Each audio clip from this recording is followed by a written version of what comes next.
Control the center, and you can control the game. We may have heard that it's important to control the center and develop our pieces as close to the center as possible, but what exactly does this mean? The center squares are e4, d4, d5, and e5. A popular as well as strong opening move for white is to play e4.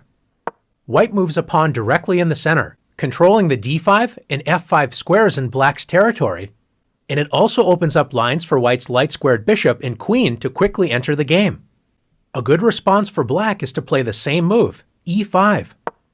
By controlling the center, both sides prevent enemy pawns from entering their territory. If white tries to force two pawns in the center with d4, threatening black's pawn on e5, it's important for black to break up white's pawn center with e takes d4. When white's dreams of taking over the center with pawns have been shattered, so black should not have any serious problems in the opening. Is the center really that important to control? What happens if black wants to move pawns on the edge of the board, such as a6? Pawn moves are important when they can control key squares, especially in the center, and when they open up lines for pieces to enter the game. This move does not control an important central square, and it only allows the rook to move to a7, not exactly improving black's position. Since black does not want to control the important center, don't be shy. Let's take the center for ourselves with d4. White's pawn duo control key squares in black's camp, c5, d5, e5, and f5, making it difficult for black to activate pieces on these squares. If black continues to make meaningless pawn moves such as h6, black has no central control, and besides the pawns, only 4 pieces can move.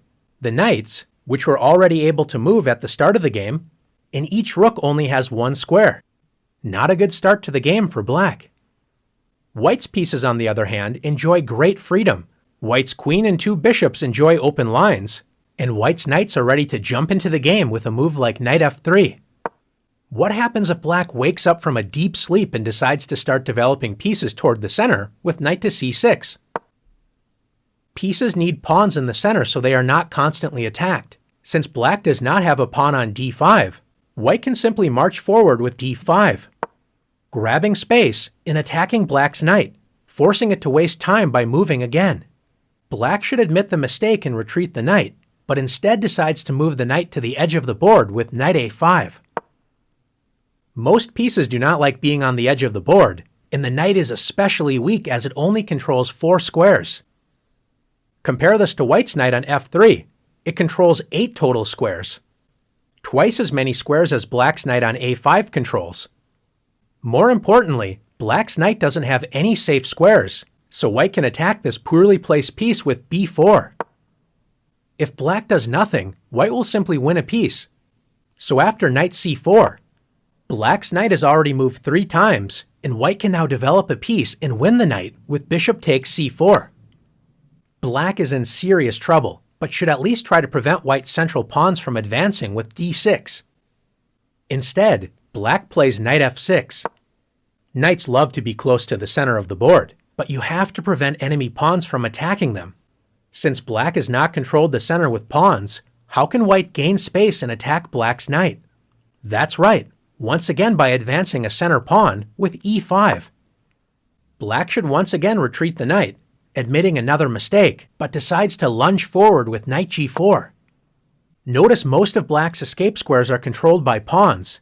Even black's pawn on h6 prevents a potential knight retreat. How can white win more material? If you found h3, nice work. If black takes the e5 pawn, white simply captures it with the knight on f3.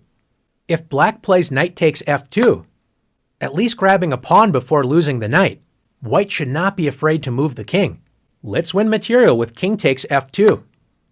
By controlling the center with pawns and actively developing pieces toward the center, white took advantage of black's careless play and is simply up 2 pieces with an excellent position.